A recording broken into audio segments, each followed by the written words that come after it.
उपसर्ग। हिंदी व्याकरण में उपसर्ग के बारे में हम देखेंगे।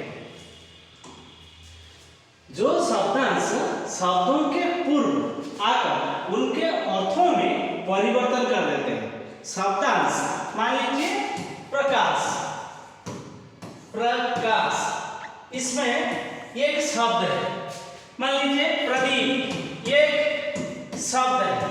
तो ये शब्द के पहले, ये शब्द के पहले ये शुरू है प्र, शब्द के पहले प्र, प्र जुड़ने के बाद प्रदीप। तो ये इसी प्रकार जो पहले एक शब्द का अंश जुड़ा गया, ये प्र अंश है, ये प्र है उपसर्ग।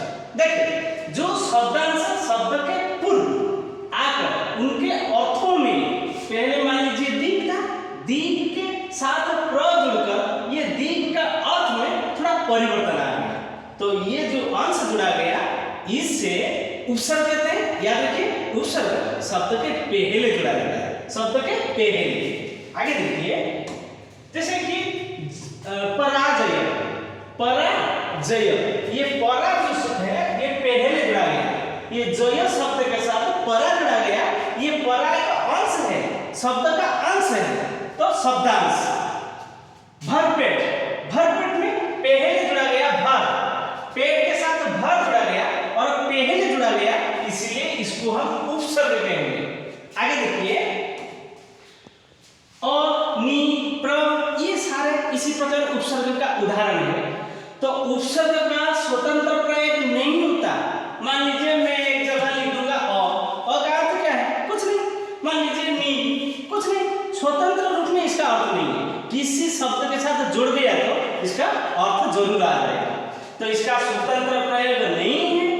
हिंदी में नए नए शब्दों का निर्माण करने के लिए उपसर्ग का प्रयोग होता है। तो उपसर्ग हम क्यों प्रयोग करें? कि एक नया शब्द के लिए जो शब्दांश से जुड़ गया तो वो एक नया शब्द हो जाएगा। उपसर्ग अर्थयुक्त होते हैं।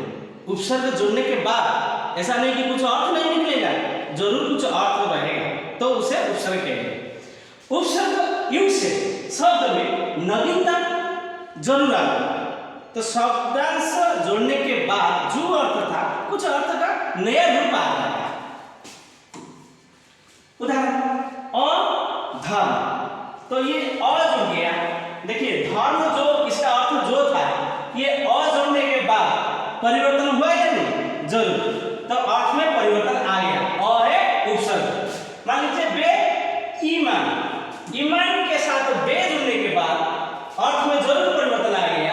तो शब्दांश पहले जुड़ा गया और जोड़ने के बाद अर्थ में परिवर्तन आ गया, तो इसमें कुछ नया शब्द बन गया। तो यह है उपसर्ग का काम।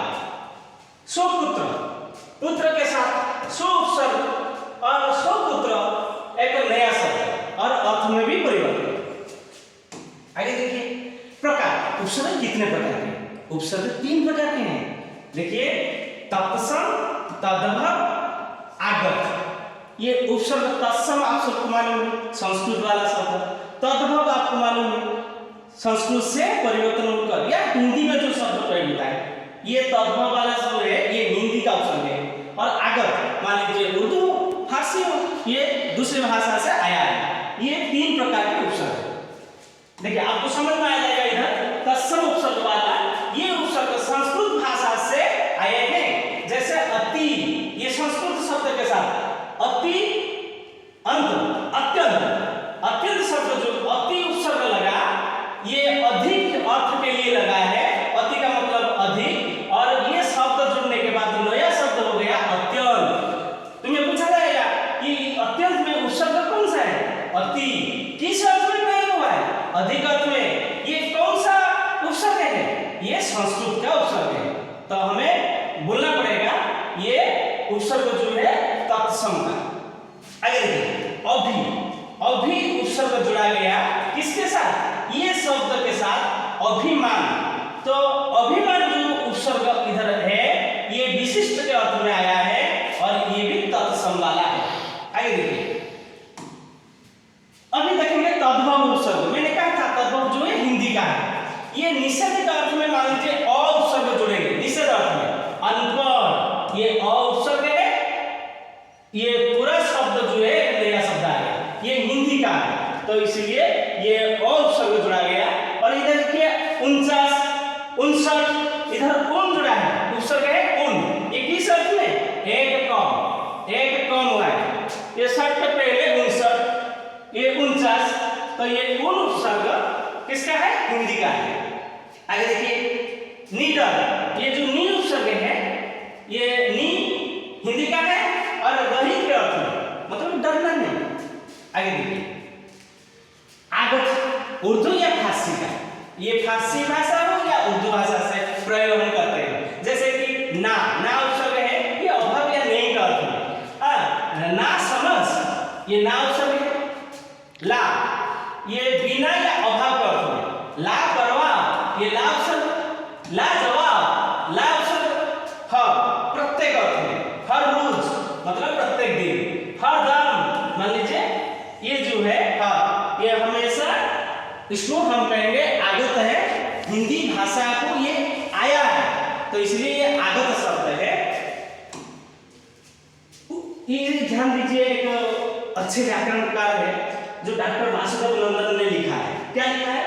उपसर्ग उस शब्दांश या अवयव को कहते हैं जो किसी शब्द के पहले आकर उसका विशेष अर्थ प्रकट करता है। पहले हम इसके बारे में चर्चा कर चुके हैं। उदाहरण देखिए अति, अतिकाल, अत्याचार, अधिक, अधिकरण, अधिपति, अनुकरण, अनुक्रम, उप, अपमान, अपराध, ये एक उदाहरण था। और देखिए अभि से अभिभावक, अभिमान, अवलोकन, अवतार, परिक्रमा, परिणाम, आगमन, आमरण, उत्कंठा, उत्कर्ष, पराजय, परामर्श, ये सारे। और देखिए संकल्प, संस्कृत, अधका, अधजला, अधमरा, कम उम्र, कम ख्याल, गौर हाजिर, गौर सरकारी, और बदमाश, बदनाम, इसमें ये बद उपसर्ग है। और आगे देखिए